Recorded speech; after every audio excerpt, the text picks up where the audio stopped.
Hey y'all, so I'm making this video because I got to. Let me keep it 100 with y'all. Today I'm leaving. Me and Rakeem are done. Rakeem is on drugs. It don't take a rocket science to figure it out. When I met Rakeem, and I'm going to upload his pictures later. When I met Rakeem was about 220, pure muscle. Pure muscle. 220, pure muscle, a very, very, very, very, very strong physique, a strong man. Rakeem is 167 right now, maybe 150.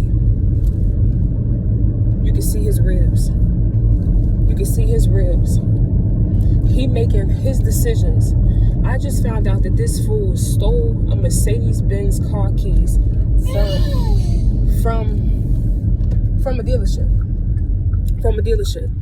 And first of all, I want to say that the dealership did not do anything wrong. The dealership was very nice to me. They was just looking for him. They very, very, very nice to me. But they said that they're going to have to get the police involved. I told the dealership, because baby, I'm not a dummy.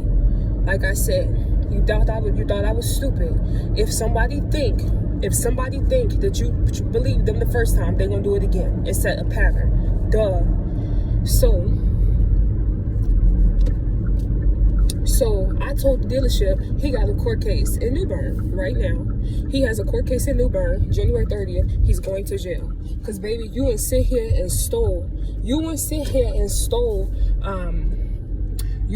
there and you stole somebody's iPad. And I'm not saying he told me that. Stuff is just starting to link up, you know what I'm saying? The dealership saying that they think that he stole their phone and they got the keys. The keys is missing. Rakeem has stole my daughter's birth certificate. He been stealing phones from me, and he stole money from me. He's a druggie. He moves like a druggie.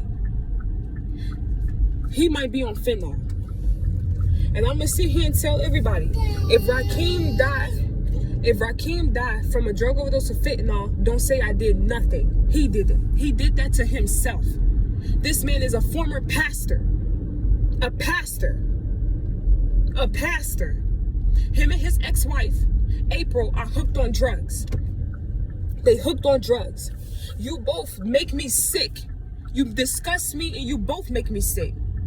April hooked on drugs. She don't take her daughter to school. She a cokehead and a crackhead. And then Rakeem was secretly on drugs too. He a crackhead too.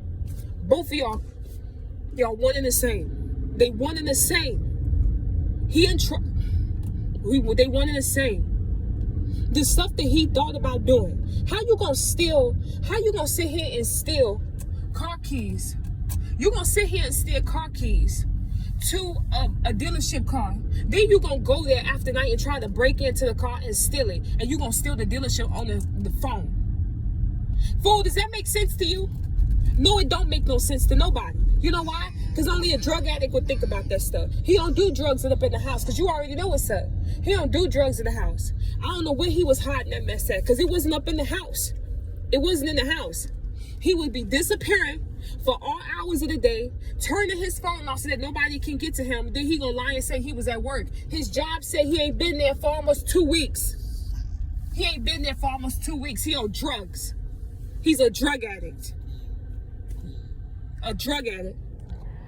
Mark my words, there's a drug epidemic coming to the church. Mark my words. He came from Greater Grace World Outreach. They was talking about making him the associate pastor. God told me not to marry this fool. Talking about making him the associate pastor. He a drug addict. Him and his ex-wife hooked on drugs. A drug addict. Y'all both, he a former pastor, she a former first lady. Hooked on crack cocaine. Hooked on fentanyl. Drugs. Then you want to sit here and pray for people and plant churches. Get up out my face, dog. Get up out my face. Like I said, me and my daughter is going to be good. But I'm going to let everybody know, if Rakeem died from a fentanyl overdose, it ain't got nothing to do with me. It ain't got nothing to do with me. I could care less.